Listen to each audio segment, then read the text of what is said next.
হযরত আব্দুল্লাহ ইবনে আব্বাস রাযিয়াল্লাহু তাআলা আনহুকে এক ব্যক্তি জিজ্ঞাসা করিলেন, এক ব্যক্তি সারা দিন রোজা রাখে এবং সারা রাত্র নফল নামাজ পড়ে, কিন্তু জুমআ ও জামাতে শরীক হয় না, তাহার সম্পর্কে কি বলে? তিনি উত্তরে বলিলেন, লোকটি জাহান্নামী। এই ব্যক্তি যদিও একটি নির্দিষ্ট সময় পর্যন্ত শাস্তি ভোগ করিয়া জাহান্নাম হইতে মুক্তি পাইবে, যেহেতু সে মুসলমান, কিন্তু না জানি কতকাল তাহাকে জাহান্নামে পড়িয়া থাকিতে হইবে।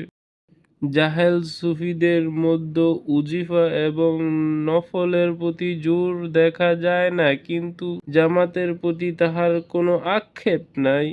ইহাকেই তাহারা বুজুর্গি মনে করে, অথচ আল্লাহ মাহবুব নবীর অনুসরণ করাই হইল আসল বুজুর্গিও।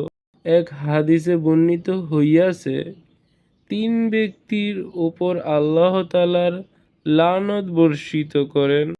প্রথম, ওই ব্যক্তি যাহার উপর মুত্তাদিগণ যুক্তিসঙ্গত কারণে নারাজ থাকা সত্ত্বেও সে ইমামতি করে। দ্বিতীয়, ওই নারী যাহার উপর তাহার স্বামী নারাজ। তৃতীয়, ওই ব্যক্তি যে আযান শুনিয়া জামাতে শরীক হয় না।